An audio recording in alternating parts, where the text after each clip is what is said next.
എൻ്റെ ഒരു എക്സ്പീരിയൻസിൽ ഞാൻ ഒരുപാട് കുട്ടികളെ കണ്ടിട്ടുണ്ട്. ഡെൻറ്റൽ ട്രീറ്റ്മെൻറ്റ് എന്ന് പറയുമ്പോൾ തന്നെ ഭയങ്കര പേടി, ഡോറിൻ്റെ അവിടെ നിന്ന് കരയുക, റിസപ്ഷൻ്റെ അവിടെ നിന്ന് കരയുക. മോസ്റ്റ് ഓഫ് ദ ടൈം ഇത് ഉണ്ടാകുന്നത് വീട്ടിൽ നിന്ന് തന്നെയാണ്.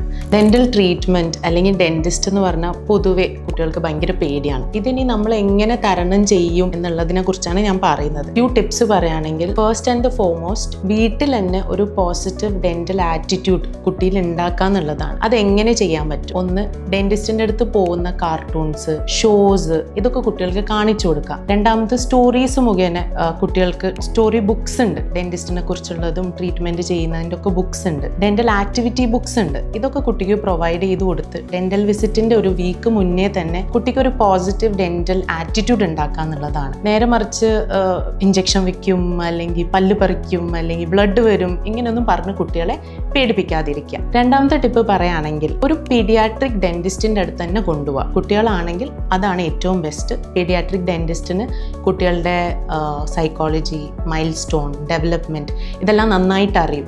അതനുസരിച്ച് ഓരോ പ്രായക്കാരുടെ അടുത്ത് എങ്ങനെ ബിഹേവ് ചെയ്യണം, എത്ര ജെൻറ്റിൽനെസ്സോട് കൂടിയും എത്ര കെയർ കൊടുത്തിട്ട് ചെയ്യണം എന്നുള്ളത് അവർക്ക് ഭയങ്കര അടിപൊളിയായിട്ട് അറിയാം. Best thing to do is laughing gas അല്ലെങ്കിൽ നൈട്രസ് ഓക്സൈഡ് ഇൻഹലേഷൻ സെഡേഷൻ. അത് പ്രൊവൈഡ് ചെയ്യുന്ന ക്ലിനിക്കിലേക്ക് പോകുക എന്നുള്ളതാണ്. ലാഫിംഗ് ഗ്യാസ് എന്ന് പറഞ്ഞാൽ 100% സേഫ് ആണ്. കുട്ടിക്ക് ഒരു കാംനെസ്സും ഒരു സേഫ് ഹാപ്പി ഫീലിംഗ്, ഒരു പോസിറ്റീവ് ഡെന്റൽ എക്സ്പീരിയൻസ് ആ കുട്ടിക്ക് അത് മുഖേന കിട്ടും. വേറൊരു ടിപ്പ് എന്താണെന്ന് വെച്ചാൽ, ഇലക്ട്രോണിക് അനസ്തേഷ്യ. സാധാരണ അനസ്തേഷ്യ അല്ലാണ്ട് ഇലക്ട്രോണിക് അനസ്തേഷ്യ യൂസ് ചെയ്യുന്ന ക്ലിനിക്കിലേക്ക് കൊണ്ടുപോവുക. നെക്സ്റ്റ് ടൈം നിങ്ങളുടെ കുട്ടിയെ ഒരു ഡെന്റൽ ക്ലിനിക്കിലേക്ക് കൊണ്ടുപോവുകയാണെങ്കിൽ ഈ കാര്യങ്ങളൊക്കെ ശ്രദ്ധിക്കുക. Every child deserves A good smile. കുട്ടിയുടെ പേടി കാരണോ അല്ലെങ്കിൽ നിങ്ങളുടെ ആങ്സൈറ്റി കാരണോ കുട്ടീനെ ഒരു ഡെന്റൽ ക്ലിനിക്കിൽ കൊണ്ടുപോകാതിരിക്കുക എന്നുള്ള ഒരു മെന്റാലിറ്റിയിൽ നിന്ന് മാറുക.